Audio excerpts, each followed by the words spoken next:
परिवार के नहीं थे, लेकिन मेरे परिवार जैसे ही हैं और इस पूरे देश की यही भावना है सर। सर, इस पूरे देश की यही भावना है। माननीय सर, आखिरी बात यह है कि गहन जांच पड़ताल और व्यापक चर्चा के लिए इसे कम से कम स्थायी समिति के पास भेजा जाना चाहिए और कोई विधायक किसी की निजी महत्वाकांक्षा, सनक और पूर्वाग्रहों के आधार पर न तो पेश होना चाहिए और न ही पास होना चाहिए। धन्यवाद। माननीय सदस्यगण, मैं किसी भी माननीय सदस्य को बीच में नहीं रोकना चाहता, लेकिन सदन नियमों प्रक्रिया से चलता है, नहीं तो फिर माननीय सदस्य सदन के बाहर कहेंगे कि हमें माननीय अध्यक्ष ने बोलने नहीं दिया। सदन नियम प्रक्रियाओं से चलता है और नियम 72 सब माननीय सदस्यों ने पढ़ रखा है, इसलिए मैं सभी माननीय सदस्यों से आग्रह करूंगा कि मैं सबको मौका दूंगा, लेकिन नियम 72 के अंतर्गत विषयों पर ही अपनी बात को फोकस रखें। जब इस पर डिटेल चर्चा होगी तो आप अपनी विस्तृत चर्चा उस विषय पर कर सकते हैं। श्री शौकत आय ji. Sir, under Rule 72(1), I oppose the introduction of the Vikshit Bharat Guarantee for Rozgar and Ajivika Mission, Gramin, VB, G. Ramji.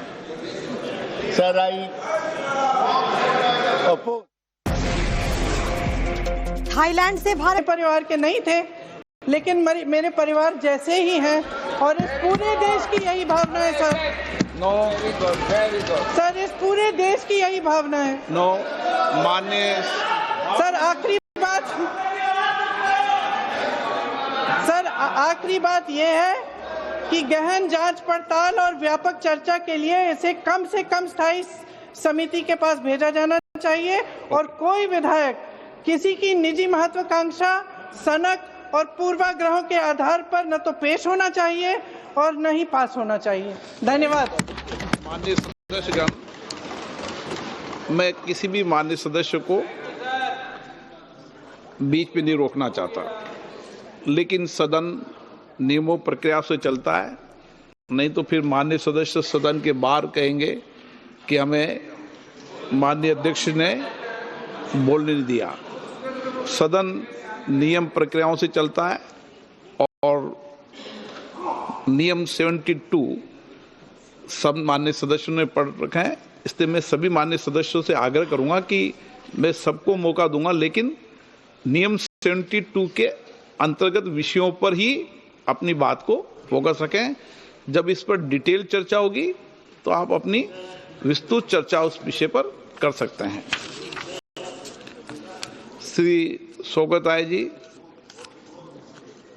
Sir, under Rule 72(1), I oppose the introduction of the Vikshit Bharat Guarantee for Rozgar and Ajivika Mission, Gramin, VB, G. Ramji. Sir, I oppose. Thailand से भारत